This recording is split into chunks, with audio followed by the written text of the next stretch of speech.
All right. I guess that's me. All right, welcome. Good evening, everyone, and welcome to Rooted in Kindness. Tonight's conversation is about how we build and live in a culture that values care, connection, and community, not just as ideals, but as a daily practice and maintaining drug-free. Kindness isn't just a feeling, it's a culture, and creating that culture requires self-awareness, consistent action, and collaboration. Across schools, sports, mental health, and community spaces. So I'm going to introduce the panel members, and then we'll get started. So right here on my left is Dr. Karen Appleby, Professor of Sports Psychology at ISU. And then next to her is Director of Communications, Courtney Fisher, who is a co-founder of Kind Community. And then next to Courtney, we have Braun Inslee, an ISU mental health coach, brand new to us this year at ISU. And then Matt Immersion, founder of Every Monday Matters, author of You Matter.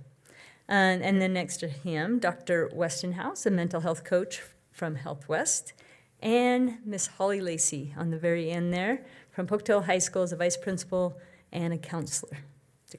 All right, so we're just going to start with some questions, and if you don't have to raise your hand, but if anybody wants to speak, it's not directed at anyone in particular, but if I feel like you're wondering who, I might just call on some people if you don't mind. All right, so we're going to start off with just defining kindness and purpose. So our first question is, what does being rooted in kindness mean to you personally, and how does that show up in your work or life? And so if any of you want to begin, you're more than welcome. What does it mean to you personally, and how does it show up in your work or life? All right, we're going to start with Miss Lacey. I can see you're going to act like high school students. We'll do this. So Miss Lacey, would you like to begin? I think that in my work life, it's creating a safe space for all of our staff, our teachers, our students, creating safe spaces inside of our building where they can resolve conflict, where they can come to advocate for themselves, to share what's going on, ask for help as needed. And I think for me personally, kindness is giving people space to be themselves, whether that's through their struggles, their difficulties, their opinions, their viewpoints, just giving them that space to be able to do that in a safe manner. Thank you. Dr. Westonhouse? So one thing that I really believe is that everyone is doing the best they can with the resources they have. And I think if we approach people with that, we're going to bring kindness to the table. I think giving people the benefit of the doubt when you start your interactions can go a really long way, and really seeking to understand rather than to immediately kind of make decisions or judge. I don't want to say it. I feel like we're going down the road. Down the road. This is the troublemaker. And Matthew? The trouble table. This is the pink table. Yeah, I mean, my first response to that, I see kindness as service. And I think it can show up in so many different ways, from safe spaces to allowing space or seeing people, not judging people. I think it's just so many different ways that kindness can be expressed, but it all comes down to some sort of service in life and at work with my employees. There's just a lot of ways I can be there for them. I'm typically the bottleneck at Every Monday Matters, and so I even try to start meetings and conversations is there anything that I'm holding you up on? And it's just simple things like that I guess is an act of service, how I see it, because I want to make sure that they have what they need and I'm not getting in their way to thrive. But it can also be feeding a homeless person. There's so many different ways that I think it can be expressed. Thank you. Braun? Yeah, I mean, it's a lot of great answers. I feel definitions are always fun because they kind of can mean different things to different people. But I guess to me, how it shows up in my daily life and work and stuff is mostly similar to what was said before, that default to ignorance over maliciousness. But I think a bigger part of that, like a broader part of that, is understanding that everyone's trying their best with what they have and all that type of stuff. And then the thing that I guess would maybe be more my spin on it, I guess, would be that there's some element of There's a meditation app that I had when I was like a teenager, and it gave me this dumb notification that's stuck in my brain since then, which is like one of the greatest gifts you can give someone is this ability to be themselves or something like that, which has kind of already been said, but I guess my personal spin would be like, when you really get to know somebody, you're more effective at letting them be themselves. And also when you can provide them with things that they need to be themselves, then that allows them to be more than themselves. So like, providing somebody with a home allows them to worry less about needing a home and more being themselves. So like those acts of service contribute towards letting people be themselves. So I guess that's kind of the mix of all the answers I would kind of put into my own words. Thank you. For me, this is such a layered question. I love this question, to be rooted in kindness. So for me personally, when Rainbow and I and Billy and I started Kind Community 10 years ago, this is really personal for me, right? Because my daughters were in the 6th grade and in the 3rd grade at the time, and I wanted them to have that foundation, that scaffolding as they were coming up through the last part of elementary school, into middle school, and into high school, where they would have that scaffolding, where they would feel supported, not just at home, but in the school. So being rooted in kindness means being rooted no matter where you are and meeting people where they're at. I'm really lucky when I left Kind Community and came over to the school district as communications specialist and now director. I'm really lucky in my daily life. I get to be rooted in kindness as well. Our logo, if you see, think more, learn more, be more together, that more together informs everything that we do, and it informs every message that comes out of my office. So it's really easy for me on a daily basis, no matter what's going on externally, to try to kind of be rooted in that message and find the ways that we're succeeding at that in a district and try to tell those stories. All right, Dr. Appleby? Well, first, I really love being the last on a panel of really smart people who have already said incredibly smart things. A couple of things that I think when I think about kindness, first, I think we think a lot about kindness as being an external activity or an outward activity, which it is. And it's everything that everybody on this panel has said. But also, one of the things, I'm a teacher, so one of the things I do with my students is help them recognize that you have to have kindness. You have to be gracious with yourself and kind to yourself. So if you are going to be able to extend kindness outward, you also have to be able to extend kindness inward.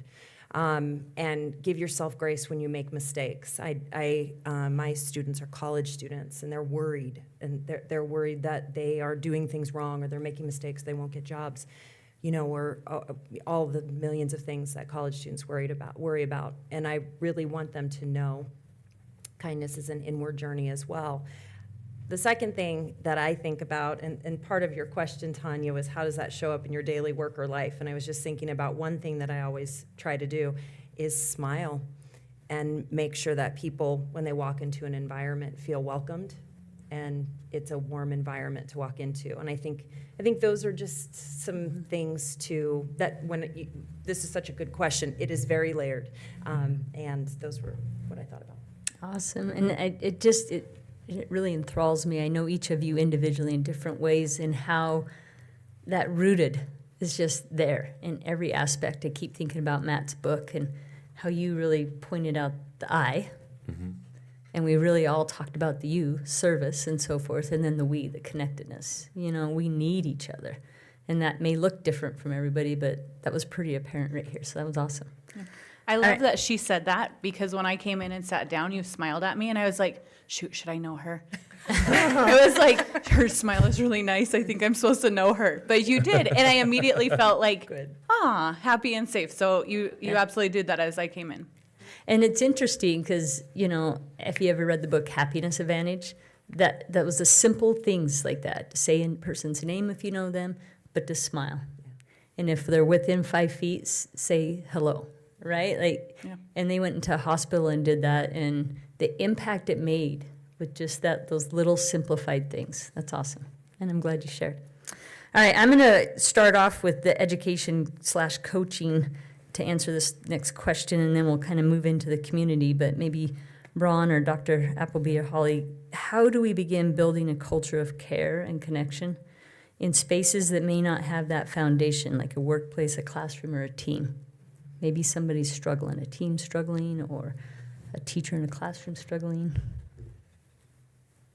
One of the things that we've done at Pocatello High School is we brought in Sources of Strength as a club to try to build some community, bring kids together, create peer leaders in our school, so it's not from top down from the adults, but creating strong peer leaders that have the education behind them to be able to support their classmates, and creating those safe spaces inside of the classroom and outside of the classroom. And I think by doing that, we've started to, and we're continuing to work with that, and then our motto, where everyone is somebody, where everybody is somebody, just truly say, this is what we believe and this is where we're at as a school. And anytime that I'm doing any type of consequence with a kid, or talking about poor choices, I circle back. This is a safe space. This is where we are all kind to each other. School has to be the safe place where every kid feels like that they're loved and they're supported and are able to grow, because you're all somebody here. So you brought up Sources of Strength. How many students are involved in that program? We've had about 100 that actively commit to it and come weekly to it. We just put out a new survey to all of our students to see if there's more that they're interested in. They were able to nominate each other and have around 200 that were nominated, that now all the adult advisors are going through and talking to them, seeing if that's something they want to commit to, educating on what the program is. That's phenomenal to double that. Yeah. Ron? Yeah, I mean, again, layered question. Whoa, sorry.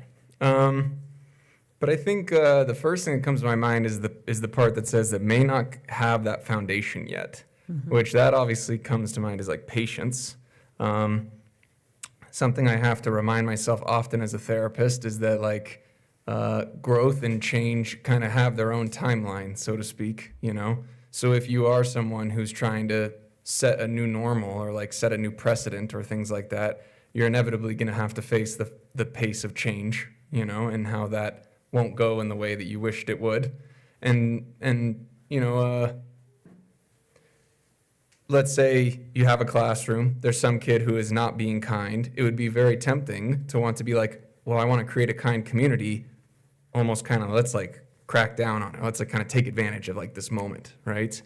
But how we respond to mistakes or lack of progress is also part of kindness, And so being able to have that patience as we try to develop in whatever kind of way you might be trying to do it, that's almost like meta kindness, You got to be kind in your effort to create kindness, and patience is a big part of that. So that's what comes to my mind there.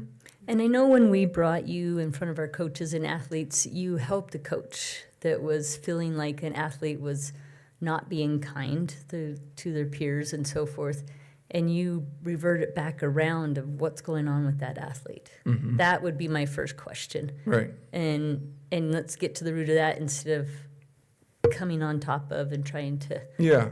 Well, and that's part of what patience can do, is that patience helps you see the big picture and like keep the main thing, which is something we talk a lot about in sports, which is like, I was just talking about that before we started, is in my theory of work, I guess you could say, is there's lots of shiny objects, which are things that can seem like the important thing.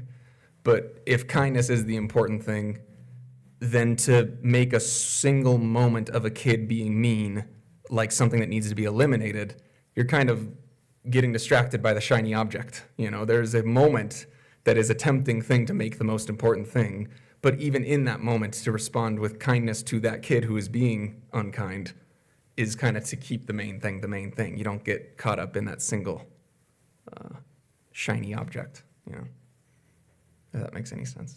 Yeah. Dr. Appleby, do you have anything else to add? You're always last. I should start with you next. Sorry. No, that's fine. I think I'm sure there are teachers who are here online and teachers here in the audience. I mean, I think there are all sorts of things that we do in the classroom that, fit into that realm of kindness and care and safety and patience. I think one of the things, and I'll just give you something I do and I teach college students is I always have in all of my classes a large group work project. And when I assign that, what do you think my students do? They're like, oh my gosh, are we seriously doing this? But I think that why I do that is, of course, there are professional reasons, but I really want my students to get perspectives of other people. And when we get into those groups, the first thing we talk about, and Courtney, I want to ask you about this later, is we talk about what are the strengths in the group. And we talk about, being able to achieve the goals and the requirements of the assignments based on each individual's strength. And so we really talk about what it means to, I don't have to be good at everything. Maybe I can just be good at this one thing and contribute to the group in that way.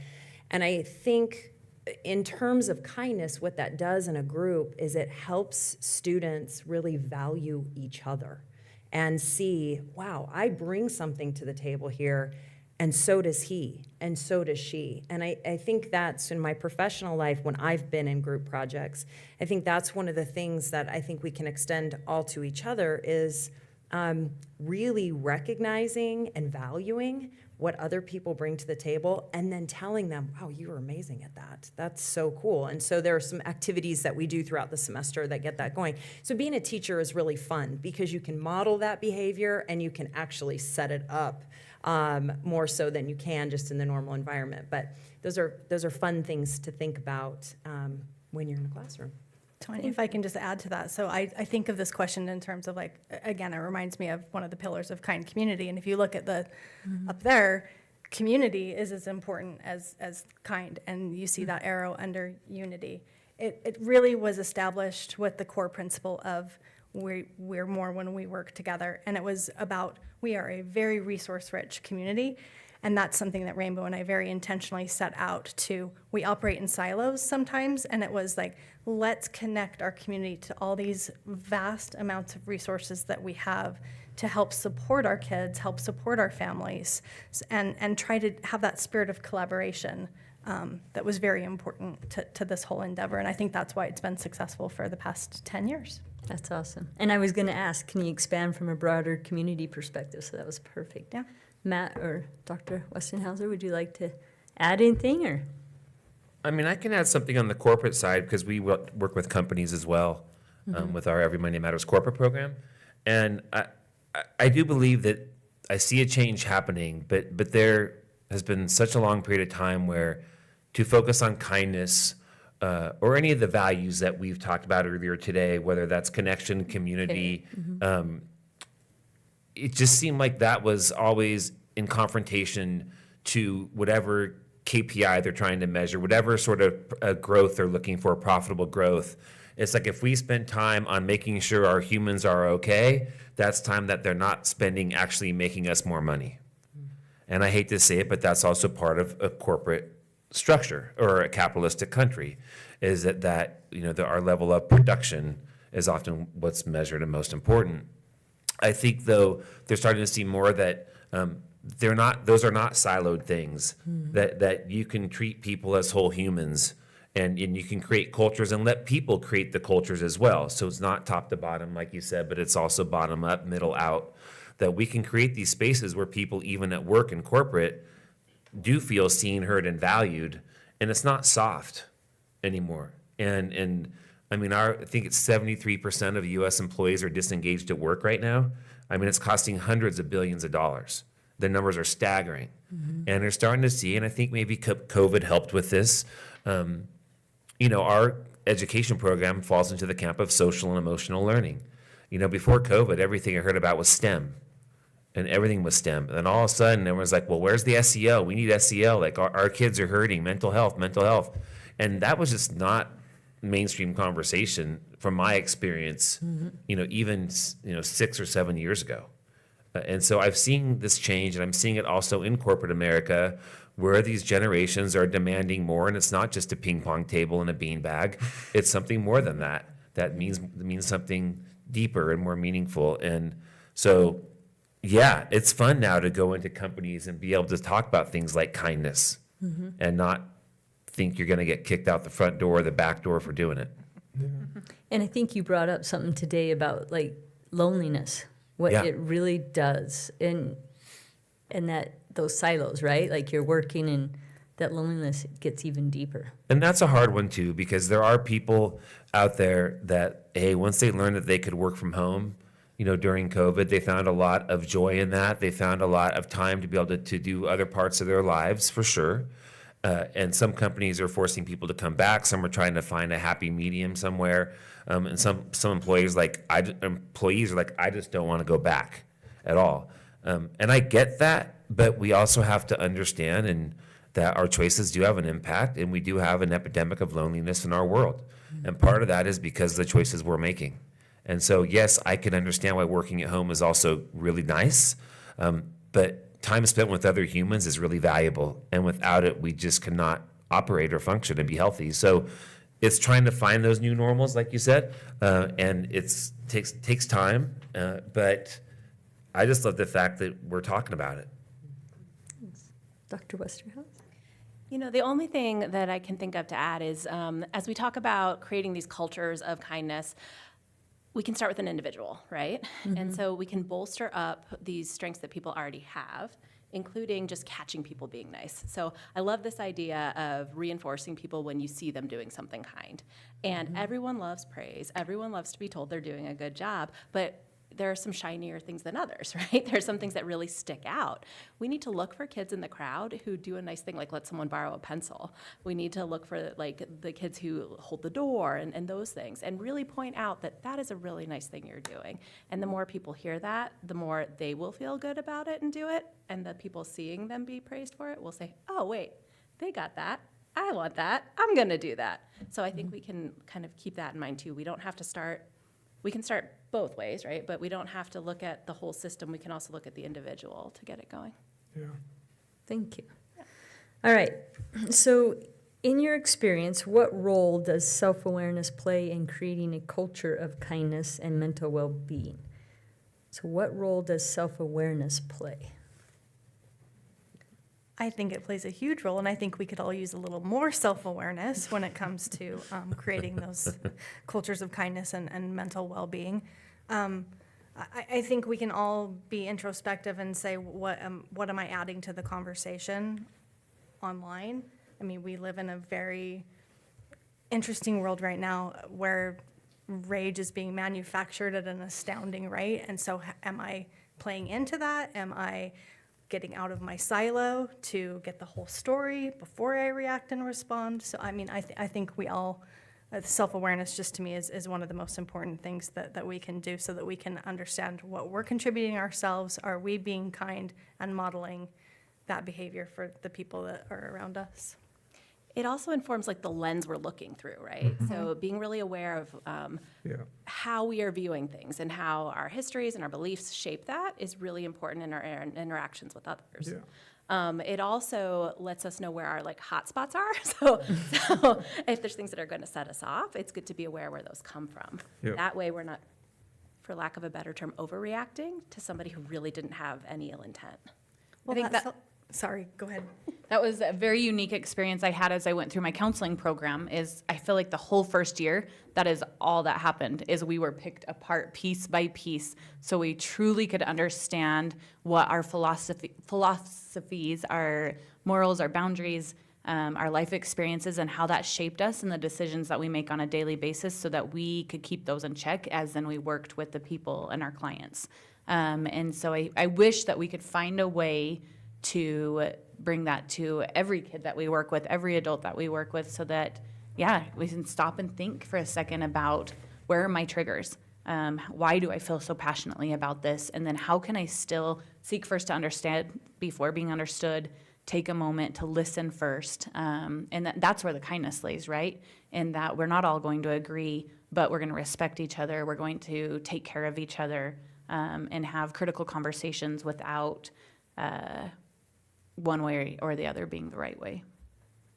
Yeah, I all the therapists, I think, have a similar perspective of this. I'd say, in a short sense, it is the step zero. Like, you can't really do anything if you don't know that you're doing it or not doing it. So like, it doesn't really matter what kind of change you want to make if you're not aware of what to do or how to do that or where to do that, then who cares? So that's like the simple way. The little bit more into the weeds of psychology type stuff for me is similar to what has been said before. Most people aren't intending to be unkind. I think if you asked anybody, it's very rare that anybody would self-report that they were trying to be unkind. So then what's really happening? Usually it's some kind of miscommunication, misunderstanding, both with each other and within yourself. A lot of people, when they're angry, are actually very sad, and they don't know how to communicate that. And a lot of people, when they are, let's say, assertive, they're actually very passionate, and they have a lot of love in them.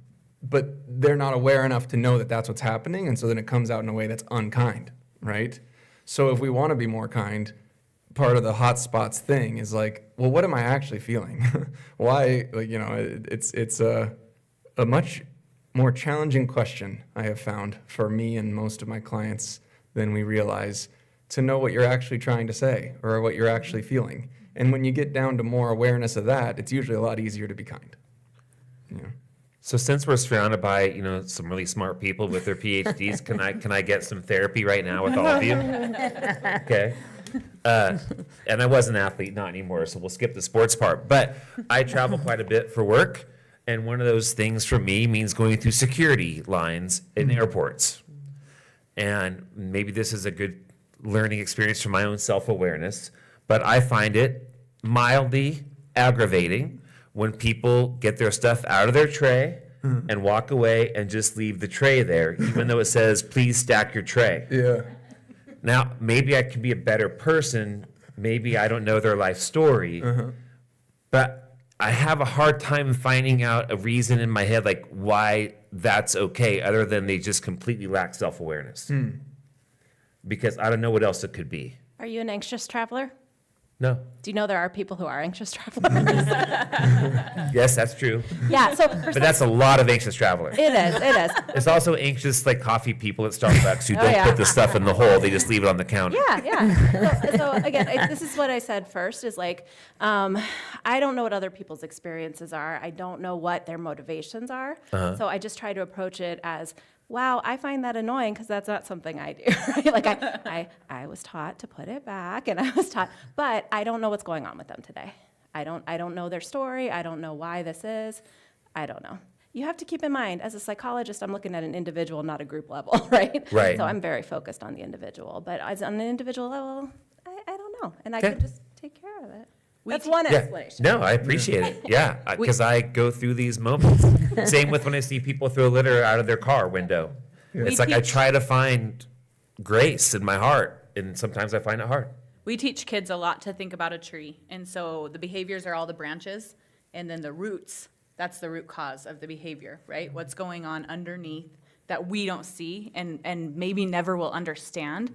And all we see are these branches and all of these behaviors that can be triggering to us or can be confusing because it's not how we would act or understand. And so building that empathy.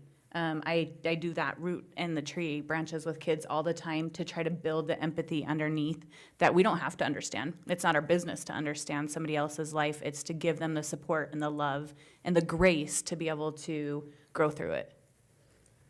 I always referred to it as planting a seed, and we might never ever see the sprout, right? Yeah. But yeah. I'll send a check to one of you, thank you.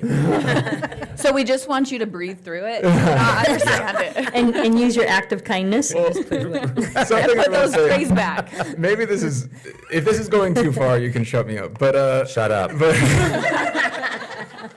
This is not kind. Sorry, that wasn't kind. All you people in no, video. joking is kind. Joking is kind. And that's actually similar to what I was going to say. Is that like a big thing when I was looking at these questions and thinking about is that so many athletes come to me and they want to do things right all the time. And we oftentimes treat kindness like there is a right and wrong to kindness, but I feel that something that's very kind is thinking about less of right and wrong and more of like accepting humanness. And anger is human. Anger is usually a sense of justice or something that you want to protect or something that you want to take care of. And so what I would encourage, my thought to your question has a lot more to do with I apologize for being rude or something, but like it has a lot more to do with you than them, in the Yeah. sense that you are angry about Tired. something. You are angry about something that's frankly probably worth being somewhat angry about. Yeah. But when you can come to your own conclusion about what to do with that anger, it helps you be a lot more kind to yourself and a lot more kind to other people, because you can actually control you versus you can't control other people. And so there's a kindness in kind of going, I hear you, heart. That is an injustice, and that is suck. But I can find ways to deal with that sucking that isn't yelling at that person at the airport. You know what I mean? That's part of that self-awareness too, because this Exactly. makes me think of like the pickup line at Indian Hills when my kids were in school. And I would go and get that pickup line, and I would get so angry, and then it would ruin the rest of my day. And all of a sudden, one day, I had this light go on to say, what can I do? Why is this triggering me, number one? And then is there an action I can take to change this? And there was. I would park at the park, and my kids would walk across the parking lot or the grass and meet me over there.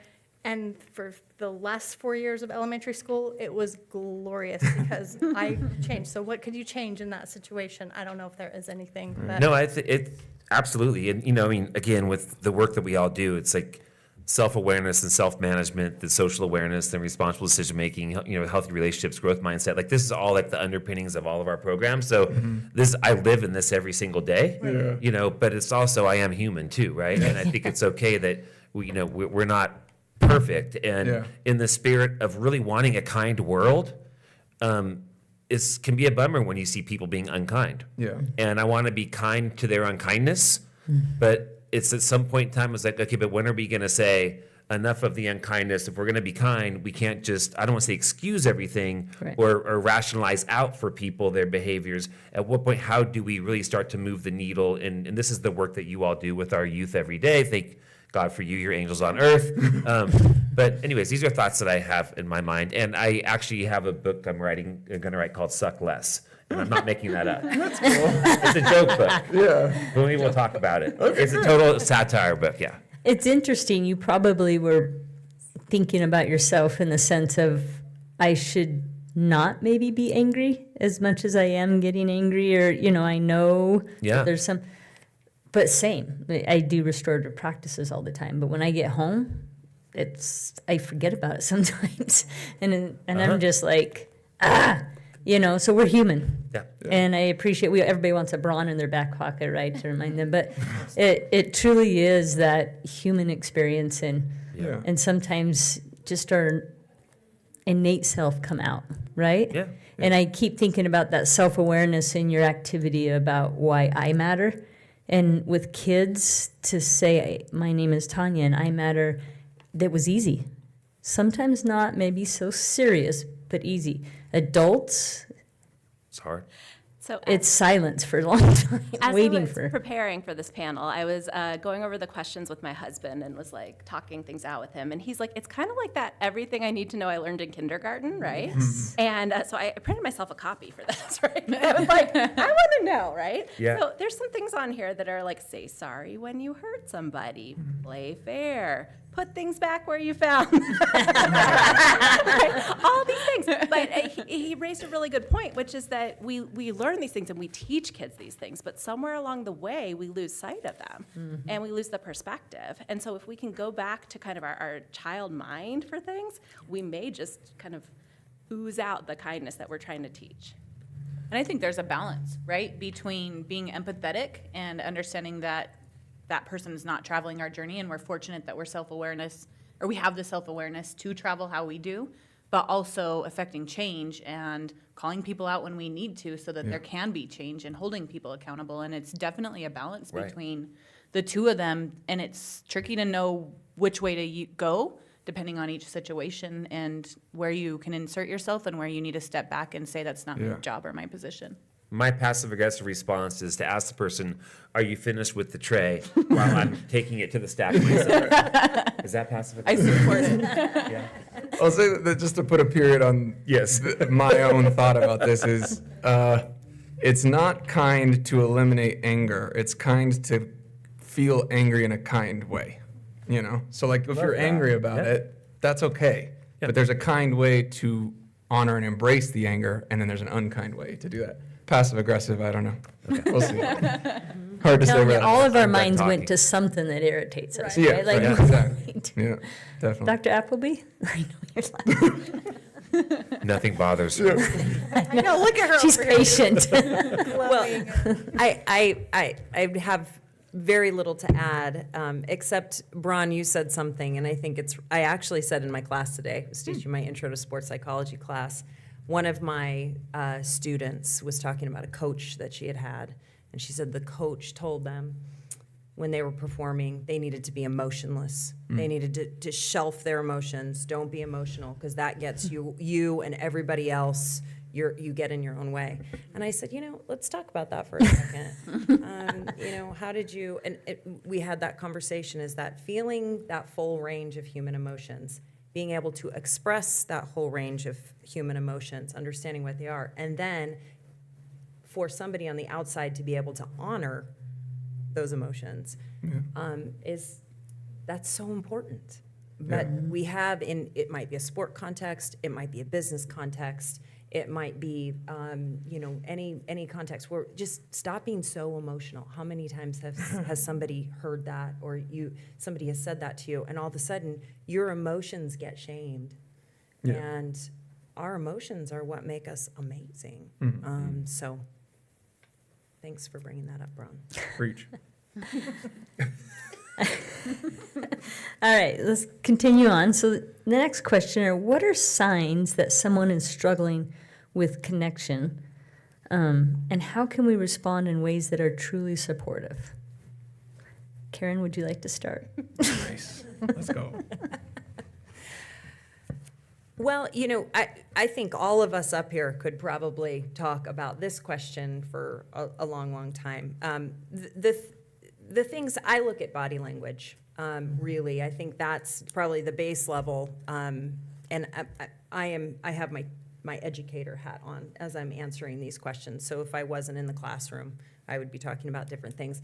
But if I have students who don't make eye contact in the class, if I have students who aren't connecting with others in the class, if I have students who, when I say, I do this really annoying thing, by the way, everybody who walks into class, because I have an 8 o'clock class, I say, good morning.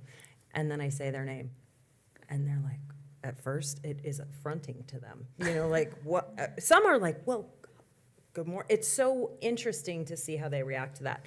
But, sometimes you can just tell when a student isn't resonating, a student isn't, and they might not be interested, they might just not be interested in the content, but over a period of time, you can really tell. And those types of things, if they're not connecting with you, that's okay, but they should be connecting with others. If there's no connection that they're having in the classroom, that's when I start to get worried. There are some interventions that I have, but it's that connection piece, I think that's critical. Can you share one of your interventions? Yes, well, as a teacher, I talk to them. After class, I'll just check in with them and say, hey, how are you doing? Or if it's, I learn things about my students. I learn, if they're an athlete, I learn about their sports, I learn what they're doing, or I learn what they do in their lives. So I'll ask them questions. So it's not this weird, like, I'm worried about you, tell me what's going on. But, tell me how your golf match was this weekend. How'd you do? This kind of stuff. And you generally tend to, from that, I know everybody in here's had that experience. You generally, from that, if something's going on, they start to kind of talk to you a little bit. And so it's just opening up that dialogue. If I care about you as a student, I really care about you as a person. So if there's something going on, let me know. I think in the schools, there's some very obvious red flags. Attendance is a huge one, hiding out in the bathroom, a disinterest that comes, grades dropping, those types of things. And so those are definite conversations that we have and pull and are just very transparent as we get to know them. I will tell every kid, you've got to have a counselor, a teacher, and an administrator that you can come to at any point. And we talk about that a lot. And so we look for those red flags, and it comes through like even professional development with our teachers and teaching them. Sometimes we really want to focus curriculum, but my counselor brain comes on a lot, and I want to teach them social, emotional, and red flags, and how to talk to kids, and what ACEs scores mean. And, I want to teach that stuff to our teachers because they're our front line. They see those kids, they start to see and worry. We send handle with care emails out to teachers all the time. Hey, we've got, kid going through some rough time, and we're going to give them extra love, extra support, and some grace. And so we get to catch those red flags along the way, and that's come through education in our building, and all getting on the same page about what our ultimate goal is for kids before we ever get to the academics. And then from a mom point of view, I am very fortunate. My daughter and boys play a million sports, and so we're carpooling all the time. And so I'm looking at those kids all the time. Who's on their phone? Head down and not engaging in the conversation, and then trying to pull out, I know what these kids like, and so starting to pull them out and try to bring them back in so they feel that unity and they feel that connection, whether it's in a 5-minute carpool or if it's in a classroom where they don't know where they fit in or they're not as comfortable or confident in themselves. Thank you. Does anybody else want to share? I think what's interesting about both your comments is that the antidote for people struggling with connection is just connect with them, right? And just create connection. And it's you live it, right? It's just, you just do it. It's modeled or however you want to term it. But when you notice someone who's disconnected or a little bit struggling, you just lean in and create connection. In like the adult world, living in Los Angeles, there are so many people that say it's really hard to make friends. And so my response to them is first of all, well, what are you doing to try to make friends? And then in my mind, I'm thinking, if every person I know in Los Angeles who complains it's hard to make friends actually did one thing to make a friend, then they wouldn't say that anymore because we'd all be friends. But it's just this thing, and because Los Angeles is a very transient town. People come, they go. It's very self-serving in a lot of ways. Back to the whole childhood thing, like, can you play today? Like, that's all it took. Yeah. Like, and I wish adults could actually just say that. Can you play today? And because we did it so well, right? Go back to what we learned in Yeah. kindergarten, huh? Yeah. And it's interesting, like even I go to a coffee shop every morning, right? And it truly, a lot of people are on their phones, ordered coffee or whatever, back on their phone. And I've really tasked myself and others to just have a conversation. Like, I don't know you, and let's have a conversation. It could be 2 minutes, but then those connections, right, start building. And I think it's those things, like in a doctor's office, we don't talk to people anymore. Why? And even in meetings, I see it at the school level and so forth. But it's so important to look up.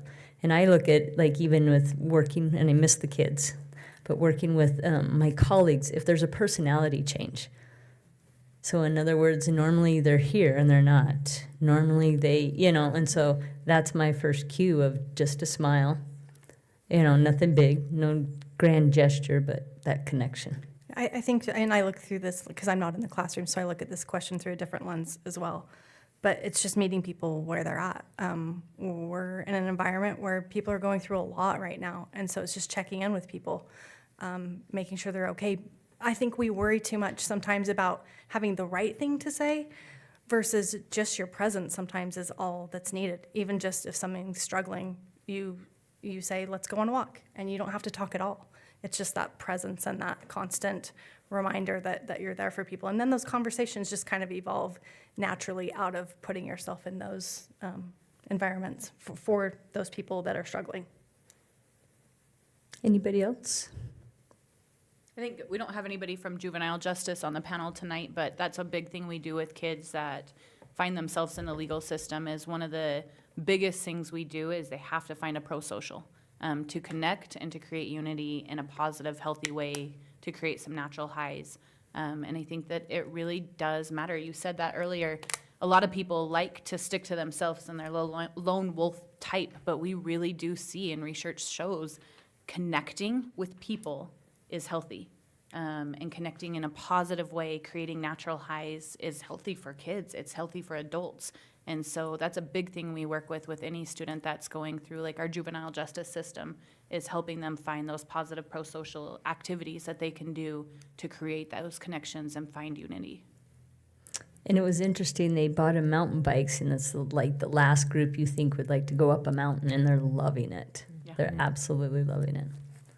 All right, can you share one practical strategy or habit you've seen work well in fostering kindness and connection, especially among youth or teams? One practical strategy or habit. Braun, would you want to start with this one? Sure. This is probably going to be kind of stupid, but I'm going to preface this with saying I don't know. We all want to say there's no stupid. I don't know how much I fully believe in this, but I'll say this, that in sports psych, there's this theory that they call like the 80-20 rule or something like that, right? Which is essentially that 80% of your impact comes from 20% of your best talent or whatever, right? So if we follow that, it kind of makes me go it almost sounds like borderline manipulative, but it's like find the kid who other kids look up to. Find the guy who clearly has respect or appreciation from other coworkers. Find them and work with them about how can we create a kinder place, or do you want to create a kinder place? And if so, how, and or if not, why not? And like, you know, kind of tip that cup over so it spills onto others, you know? And that's kind of a strategy I give to coaches a lot of the time when they talk about culture and stuff, is that every championship team pretty much to ever exist has been a player-led team, meaning that they are player leaders. They are players who enforce the same values and principles and whatnot that you'd hope the team would. So if you can have player leaders in whatever team you're working with, it's going to be a big deal. It's going to make almost more of an impact than anything the leader in charge, who's kind of in that position, could say or do, you know, because it's true leadership comes from within the group rather than on top saying, follow me, you know. There's so many simple ways we can create that sense of belonging. Karen did it earlier, smiling and making Holly feel like she belonged here and she was welcome. So smiling, I think remembering the people that you meet. It might take me 1 or 2 times to remember somebody's name, but I'm going to make sure that I remembered meeting you the first time. Nothing is more of a pet peeve to me than somebody I've met 3 times that is like, oh, it's so nice to meet you. No, it's nice to see you again. Right. Right? So I think being intentional about making eye contact, smiling, saying somebody's name when they walk in the room, especially in a classroom, to create that sense of belonging. It takes a long time. Sometimes it's nice to be directive as an assistant principal and say, knock it off. And if you don't knock it off, I'm giving you a lunch detention. And that's my quick, right? But when I see that there's a pattern of behavior or there's the need or a sense for community and unity, I will take the time to run a restorative circle where I will bring parties together, and I do it with parents and teachers, teachers and students, students and students on a daily basis, where I bring them together in a safe space in my office, and we have a real raw conversation. Where they're able to talk to each other about what's going on and how they're feeling using I feel statements. And then from there, we talk about what do we need from each other so that we can belong together here at our school. And we have those conversations, and they are powerful. I very, very rarely will have issues, again, with those students. And in fact, what I will see is they start to teach others. And it's pretty raw and powerful. And we talk a lot about there's a lot of shit in our world going on. We're homeless, we don't have enough food, there's sexual abuse, there's parents beating the crap out of each other every day, and you have no idea what your counterpart and your neighbor sitting in class is going through, and so this has to be their safe place. And when we create an unsafe place in the school where we're not kind to each other, then what happens? That's when we see our runaways and the drug abuse and self-harm and those types of things. And so I start my conversations with that, and kids are like, oh, Miss Lacey's serious right now. And and their eyes are big, and I say, now let's talk. Let's really talk about what's going on and what we need from each other. And I think that that's really powerful. I think it has to come back to grace and empathy first for each other. And then we can start to problem solve and treat each other right, where we can get along. We don't have to be best friends, but we can be together in a classroom or in a hallway and in the same school, working towards the same goal of treating everybody where they're somebody. I'm interested to hear from you in the sense that you do implement the smile. What other strategies or habits? Well, I was actually, the answer I'm going to give here, the practical strategy is kind of related to a question down below about what barriers, to kindness. I think kindness takes courage in our society. And I can't remember who said it earlier, that kindness sometimes is looked at as weakness. And, going into a doctor's office, we don't talk to each other anymore because it's awkward. What if somebody thinks we're weird? My students walk into class and I say good morning to them every morning. That's awkward, but it becomes, by the end of the semester, everybody's saying good morning to everybody. And it's kind of this cool thing. We have to be courageous. We also have to, I think, a practical strategy that I am very aware of with myself that I have learned is the language that I use. And as a college professor, my job is to be evaluative. It's to extend knowledge. And I think we all have that idea of a college professor being, kind of mean and cold. And that's not me. I'm tough. I'm a tough teacher. But if a student gives a wrong answer in class, which flat out wrong, is anybody in here a teacher? Yeah. It's pretty tough when a student gives a flat out wrong answer. You're like, wow, that was so wrong. But you reframe it. Interesting. Tell me why you thought that. I'm interested in that. And I think that what that does is, of course, it is a better environment in the classroom, but it also teaches them communication strategies with each other. When somebody just says something way out of left field, they're like, now that's interesting. Tell me more. Tell me why you said that. And I think that, just paying attention to my language and what that does to the environment, and also just being courageous to do the kind of awkward stuff, smile at somebody. How many times have you been shut down when you smiled at somebody and they're like, but do it again, just be courageous in your kindness. I wish it had been my physics teacher. Stats. I would get it. Those I'd get a answers- 60% in there, those and are that was harder. a B because everybody got a 60%. Those are harder, and I feel for math teachers, physics teachers, those are harder wrong answers to reframe than the ones in. Tell me what you were thinking, Yeah, obviously. Yeah, exactly. So I just think our language and the context in which we all work and live, I have changed my language a lot over the years. And it's interesting you say that's scary is courageous. I have a 23-year-old that won't tell the waiter when she needs something because it's scary. What? And it won't call somebody, text them all day long. And they have this world. And that courageous piece feels like a weakness, or that I'm not perfect. And I was hoping that I could dance in front of a crowd and not think twice of who was looking, right? And they really worry about what I'm wearing, what I'm looking like. And so that being weird is real. These unwritten rules. Yeah. We do a thing called Simple Yet Important. I say we, but it's really our director of education and education team. I've seen them do this, where they put, Post-it notes, the big Post-it posters, whatever, on the walls, and then the students get little mini Post-it notes, and they pick different time durations for every time, whether it's 1 second, 5 seconds, 30 seconds, 1 minute, 5 minutes, 60 minutes. The idea is, how can we do something kind for somebody else in any of these time durations? And the students come up with the answers of how to do that. So then the big debate becomes, because hugs will always go on there, and it always goes on either too much time or not enough time, and that becomes the big debate on how long should a Many hug be. seconds? Courageous. Right. But it's cool because they come up with ideas instantly, and they have, a list of 30, 40, things that they can go do depending on the time duration that they have to be more kind. That's awesome. Yep. All right, next question. So how do we build a culture of kindness in young people who are surrounded by digital distractions, stress, and availability of drugs?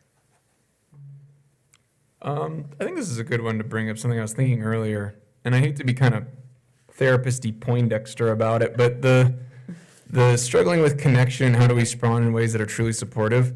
My therapist-y, almost kind of like, I don't know, psychodynamic type thought is like connection with what? Because you could kind of argue that most mental health challenges are a disconnection from something. And I tend to be a little bit existential, and so the connections are to something existential. You know, like if someone doesn't have purpose, it's pretty easy to throw your life away and it not be a big deal. If somebody doesn't have a connection to like something that's bigger than them, it's pretty easy for them to fall into kind of a self-centered performance, like a way of living, you know? And so I'm not going to sit and pretend like it's easy, but when we can help people feel connected to those bigger existential things, there's less of a need for a drug or a screen or anything like that, which is certainly not the whole answer, because how do you just give 1 million people purpose all at once? That's really hard. But that's where my mind goes, especially in regards to drugs. I deal with a lot of addiction type things, and my theory, my like place that I operate from is that addiction is mostly a disconnection from some existential challenge, you know? And so if we can provide more opportunities to connect existentially, not to be too heavy, but like if we can provide more opportunities to provide existential value, then there will be less of a draw to search for something to fill its place, because it will already be filled.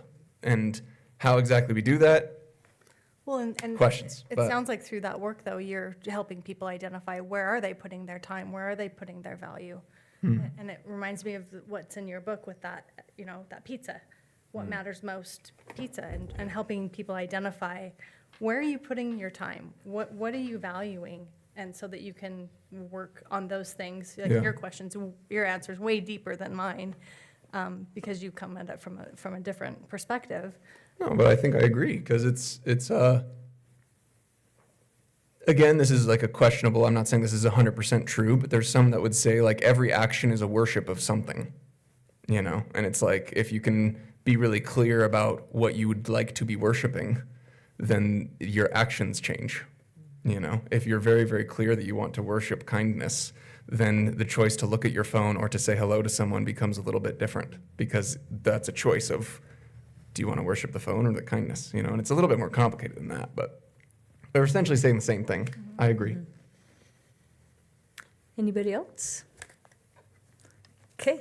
Well, I did love this morning, the principal talked about how they don't have phones at school anymore, starting this school year, and how much of a difference he already noticed in connection on campus. Yeah. And how the students are completely different with each other just because they don't have their phones. I'm sure there are parents who aren't happy about that. I mean, that they can't access their children, but he was really, I think he was even shocked about how quickly he saw a difference in the level of kindness and connection on campus. Right, because there's a shift in that energy, right? I Yeah. don't know if y'all listened to Taylor Swift on the Travis Kelce podcast, but she talked about your energy as if it's a luxury. Yeah. It's too expensive for people. It's a luxury item, and are you giving it away as if it's not that? And I think that if we could put it into those terms for kids to understand that, Yeah. you know, not everyone can afford you to care about what you're doing on social media, and instead of just being present with people that are right in front of you. All right. So next question, what are some barriers you've encountered when promoting kindness or emotional well-being, and how have you worked through them? I know recently we've witnessed a lot of barriers, especially in Idaho, so I'm interested to hear your thoughts on this. I'll stay out of this one. I'm from a different state. We're weird. I thought a lot about this question, and it goes back to what I said earlier about courageousness and being kind. But I want to share just a story. We were doing a work, kind of a work retreat one time. I spent many years in administration at the university, and we were doing a work retreat, and we all did this test. It was called the Gallup Strengths Finder. I don't know if anybody's done that. And so, yeah, and so you get your top 5 strengths or whatever. So then we all did it, and then all of our top 5 strengths were shared. And my top strength is harmony. And everybody laughed. And I had one colleague go, "Well, of course, Karen's a harmony." And I thought, whoa, ouch. You know, this is, but you see where I'm going with this, is that everybody kind of thought, and it was sort of a joke, well, you're an administrator, you're in conflict situations all of the time. You have to make hard decisions. You have to do different, how can you be a harmony? And, I think it's a barrier, especially in sports, so I'm in that world, and in sports, we hear, be aggressive, be mentally tough, all this kind of stuff. So how can you be kind and those things? How can you be this administrator who has to do this stuff and be a harmony? It's about kindness in everything you do. It doesn't mean that you can't be mentally strong and also kind and competitive. It doesn't mean that you can't engage in conflict in a very kind way. You don't avoid those things. You just approach them differently. And, my approach has always just been different in that way. And so I think some of the barriers toward kindness that I talked about earlier, but it's just realizing that kindness you can do all the hard things. You can be a high-level, hard-nosed competitor, but be really kind too. It doesn't have to be this either or. And I think that's an important thing, especially for kids to learn, is as their personalities are developing, is to see people in the world who exhibit, not conflict avoidance, but kindness in conflict. Those kinds of things. I think that's maybe not a barrier, but a challenge. Yeah. Shout out non-dualism. Yeah. I think the biggest thing is just not seeing it as a weakness, right? You alluded to that earlier. And it's not a weakness to be open-minded and to be kind and to be patient or to give everybody their space. And I think actually like our generations coming are going to be really cool. They're going to be great adults that really give each other space. Just to be, I truly believe that as I'm watching my 13-year-old and her friends and just the grace they're giving each other and the braveness that they exhibit with each other when they don't feel like something is right. But I think that as us as adults, like it is been looked at as a weakness if you're not, the go-getter and the hungry tiger and the person that goes and does what they're supposed to and takes care of themselves and their families first instead of stepping back and involving everybody. I do think that that's been viewed as a weakness in our world.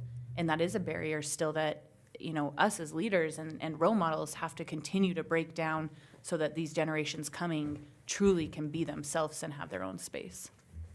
And I think like in our discipline hearings that I hold as a district level, I had a new counselor actually be a part of it this week, and she was just enthralled that we didn't bring him in like this and have a court and say, hey, this is what's going to happen to you. And, we look at things as support, not consequences. You just need more support. And a systems approach where we all come to the table together. Right. And we don't even have barriers of anything between us. We're all in chairs just in a circle.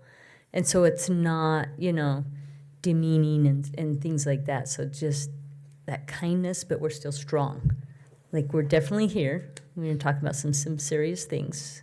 And Brene Brown says clear is kind, right? Clear is kind. Kendra? So one thing that keeps going through my mind is just when we talk about even like empathy, you were mentioning, I think of encouraging perspective taking, right? So when this question comes up, I'm thinking of just how there's benefits to group affiliation, but also there's like the flip side of it, which is this is like my group and my people and you're part of that group and like you are not as good as us and we're going to show you how you're not. And I think we're seeing a lot of that partly because of all the resources available like social media and things like that. And so when we're looking at our group, which it is good to affiliate with, but that group is like, no, nothing to do with them. We really are getting in the way of kindness. And so what I would encourage is that perspective taking and saying, okay, so where are these people coming from that like, they like the Detroit Lions? Like, why would you like the Lions? but to go and say like, okay, well, like, oh, it turns out their grandpa's from there. Like that's, as we learn more and we try to understand why someone sees things the way they do, it makes it easier to say, we can like different things. That's fine. Yeah, I totally 100% agree, especially courage and all that stuff. I totally agree. a little bit of a different perspective, just from my clients in particular, is I work with a lot of young people, and I think there's a lot of young people in the world today that really care about doing things right, and their desire to do things right actually gets in the way of them being human and kind. And so if we can embrace a less, the non-dualistic type aspect of like, it's not really about whether it's right or wrong to be angry or sad about this. It's kind of just, it is. So how do we approach that the best we can or whatever, right? And because I think one of the reasons why someone might not tell the waiter that they didn't get their food right, or not want to do a phone call, or not want to like the Detroit Lions, is because there's so much that is telling them that that's the wrong thing to do, or they don't even know for sure if it is the right or wrong thing to do, but they know they're terrified of doing it wrong, because anytime they've ever done it wrong, all the adults swarm and tell them that they did it wrong. And so if we can, the desire to do everything right actually gets in the way of us being able to feel human or sad or happy or kind or anything. So that's just something I notice a lot of my high performers is they always want to do the right thing, and then they get sad and they go, what's wrong? It's like, nothing's wrong, you're human. Humans get sad sometimes when you break up with your partner, it's sad. It's not like it's a flaw, it's a perk. It's part of the human experience. So going on to the next question, how can we better collaborate across schools, universities, community partners for long-term culture change? I keep thinking of planting that seed and never seeing it sprout, those things. I will say, not being from Pocatello, that I've been really impressed with just what I've seen as a visitor. Obviously the kind, banners and just on the kindness front with what you're doing with the schools. I've seen like the back of your shirt that you have here with belonging, all the sponsors you have that have gotten behind this effort are incredible. I've also seen all these signs saying, please just stay, for mental health awareness and, for phone number to call. I feel like as a visitor here, I haven't seen this in many communities, and I've been to a lot of communities. The sense I have is that there is a lot of togetherness happening here. And for whatever reason that is the case, I think that it seems like it's working, and with Every Monday Matters, sure, we bring nonprofits. We do a thing called You Matter Day every year. And it's like a care fair for students. They have like 40 give back projects. So as the students come up with projects, we get nonprofit involvement with it. We get corporate sponsors on it. And all of a sudden, everyone's kind of talking the same language, the vernacular, and obviously mattering kind of becomes a word. But I feel like in this town, I'm seeing kind everywhere. And this, for me personally, as someone who struggled with mental health, to see the please just stay, those 3 words, I've seen them countless times since I've been here, and I've already taken a picture of the sign and sent it to friends. So I think whatever you're doing is working. I love hearing that, because for me, the answer to this question is it's the same as it was 10 years ago when we started Kind Community, and it is that spirit of collaboration. And when Rainbow and Billy and I started just shopping this idea around, it was not hard to get the mayors of both, we have Chubbuck and Pocatello. We're a dual city community. They both jumped on board. Our Bannock County commissioners jumped on board. The school district jumped on board. All of our local nonprofits jumped on board. And I think it's just been a continuation of that, and that's that spirit of collaboration, and pointing where we can bring those together to be stronger together. And I think that's one of the things we've done really well. And I would like to inspire you all here. Is there more work to do? Of course. Could it be done better? Of course, right? We're always growing. But also to understand that you could really help other communities around the country with a model, with a framework of sorts that they could then roll out in their communities. Because honest to God truth, I do not see this or get this energy from so many communities that I go to across the country. Yeah, I think that was our original goal, but we're very small nonprofit, and we never, I don't know. Rainbow could add to this, but. Well, you have a new leader coming in, and I think she's fit for the task. So I want 5 new cities by the end of next year. 5 new cities. Okay? We just will pick your brain for maybe how to sustain it and make it a little bit more, not profitable, but sustainable financially. And the please just stay, that whole group as well. It's interesting when I first got into this position, I was tasked to be on a bunch of boards. I think I'm on 9 different boards. And Ask Rainbow, I'm like, where's the word no in my language? I just can't find it. But the fact that I can bring people together, Yeah. right? Yeah. Knowing the athletic side of my world, my mental health side of my world, my education side of my world, I think that service that foundation is huge. And that service might not be picking up garbage or feeding people. It's going and being present and seeing what I can contribute. And I apologize that all those emails and everybody needs help. I can't be there. And it's like, no, you did this. Well, Do you know what I mean? And so that's that piece. It's that layer of shared responsibility, and I think that's what's made Kind Community really successful, because it's not just one organization, it's everybody coming together with that shared responsibility that we need to do this together, not independently.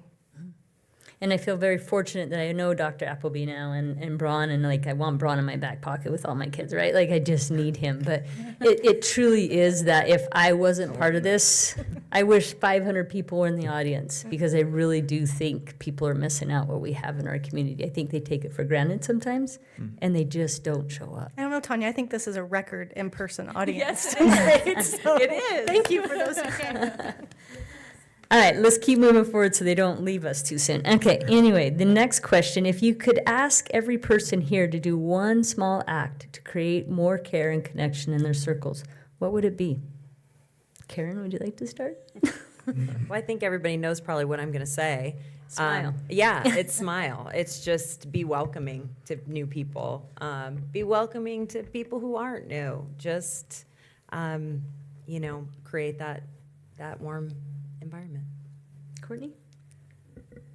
I think it's taking action to the things that we want to change. I mean, that's what we did with Kind Community. We saw a gap that needed to be filled, and we didn't just come to the school district and say, you need to do this, because we had heard, the school district is fatigued, issue fatigue, whatever, and they can't just do one more thing. They can't just take on one more curriculum and implement it in the schools. And so we came in and we said, we have this idea, and we saw the head, the eyes kind of start rolling into the back of the head, and we said, but we have a plan, and we have the money to do it.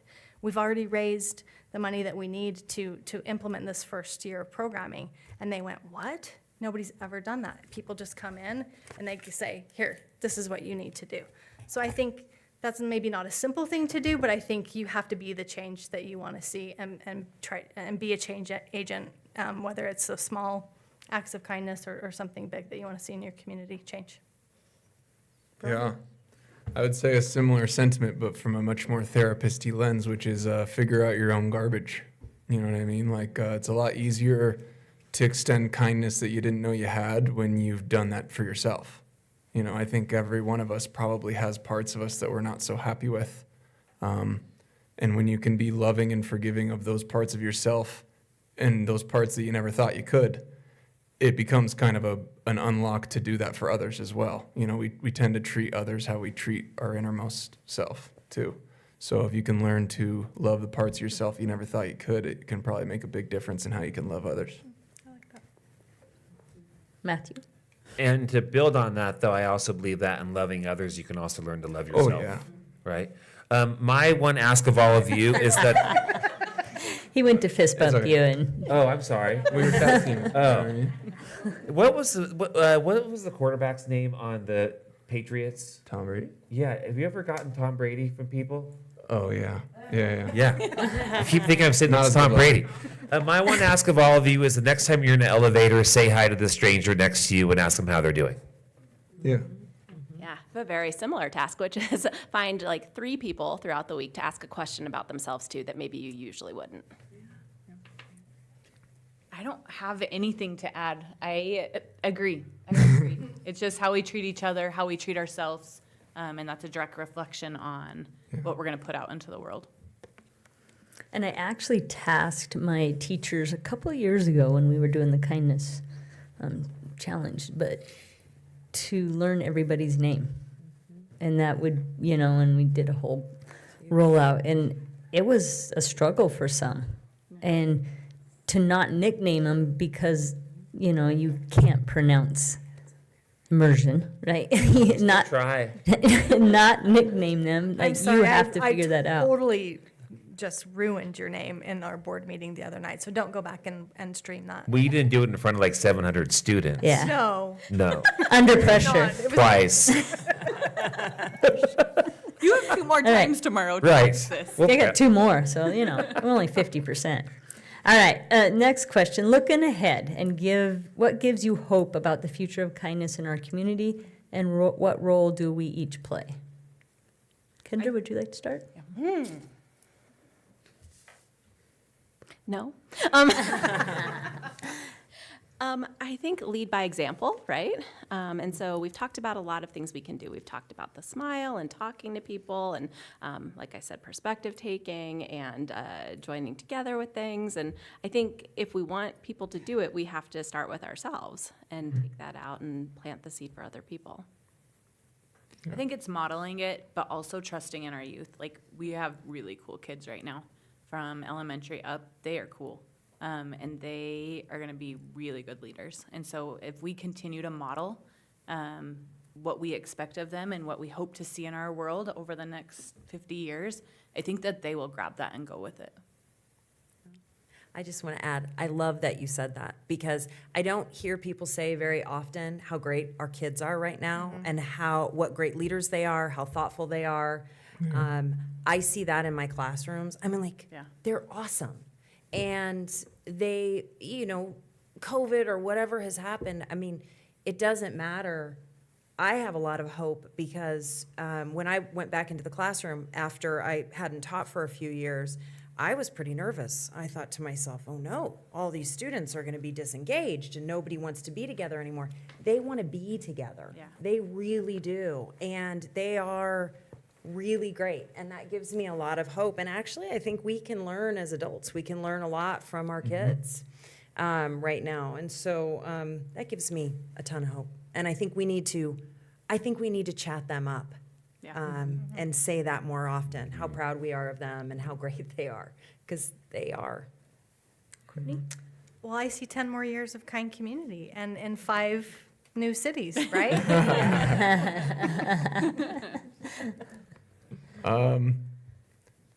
This is a bit nerdy or corny, but I remember her learning about this one tablet they found in ancient Egypt, and they were deciphering it, and as they deciphered it, they realized it was like essentially kind of like graffiti about a kid complaining that his mom wouldn't get him the same clothes that his friends had. And when obviously it's oversimplification, but to me that was actually really, really hopeful and inspiring in the sense that essentially a lot of the same problems have been happening for as long as history has been going on, and we continue. And every generation almost ever that's ever happened thinks the next generation's gonna blow it, and they don't. And it's just that, they just knew things that we didn't know, or they saw things that we didn't see, or that it's just different than what we're used to. And that's actually not a bad thing. So that's kind of where I get hope, is that I go, wow, I wonder who is doing the same thing we've always done is going to be in my position in 20 years, thinking about, I hope the next generation is still okay or whatever, Yeah, I mean, yesterday and today have given me hope. Yesterday, up with the Juvenile Correction Center, with the students I met there, the juveniles I met there, they were just incredible. It just blew me away with everything about them blew me away. And then obviously the students this morning and this afternoon. It is scary to bring up a bunch of, even adults, frankly, people, and to say that they're going to say their name and why they matter in front of all their peers, and that's the thing's going to happen. And in both cases, we asked for 15 volunteers. It probably got more like 40 volunteers. Right. And then to see these young lives say why they mattered. Yes, there was a because I play Fortnite or, because I play basketball, there were these things as well. But there were some extremely heartfelt, inspirational things that were said that really blew me away. So that gives me a ton of hope. And then the other thing that's been on my mind, and maybe it's for another conversation with especially the two of you, is the unpacking of youth sports. Because I can't help think of that also through the lens of kindness and what are we driving, what's the message with the kids, also with the parents involved. I think youth sports is a whole nother exercise in exploring our kindness. And everybody's an expert now that they have YouTube, right? Right. And so there's quite the challenge. I notice when we finished at one school, but another school walked in for a sporting event and they turned to you and thanked you. Yeah. That meant the world to me because you never know what people walk away with. Mm. And you feel like we've made an impact, but to actually approach you and go out of their way to approach you and say some nice things, that was pretty cool. So it was And I think that that's a sweet thing for everyone to remember here is that all of you in this room, you all make an impact. And just trust it, know it. And you might not see the results right away, right? But like you plant the seed of the tree, right? We just have to trust that goodness and kindness. We just have to keep showing up with it, and it will grow. Even when you get frustrated in airports, you still have to keep coming with it. And all of you, we don't have any unique ability that none of you have to go out there and to build this empire of kindness. We all can do it. And I think of this conversation I had with my staff earlier this week because I've been trying to think of the things that have impacted me, and they're just small little gestures. And like, I save every little note that I've ever gotten because they matter to me. And instead of just putting them in a drawer, I'm trying to put them in a place where I remember them, and then I'm trying to pay it forward, to write a little note and do the things that somebody's done for me that made an impact on me, to make that same gesture to somebody else. And maybe it won't mean as much as it did. I'm a super sentimental person, so maybe it won't mean anything to them, but I'm sure gonna try. And I think that's something really simple we can do. well, I think you're all amazing. And thank you so much for being honest and authentic and doing all the work that you're doing in the community. I am very like Matthew. I think we have a phenomenal community, and it's so important that you guys recognize that, and especially those that are showing up tonight. So Yep. Thank you. Does anybody Thank you have for any last organizing it. words? You bet. Any last Thank you, words? Tanya. Wonderful job moderating. Yeah. I love being behind the scenes. All right, thank you. Does anybody else have any last questions? Thank you.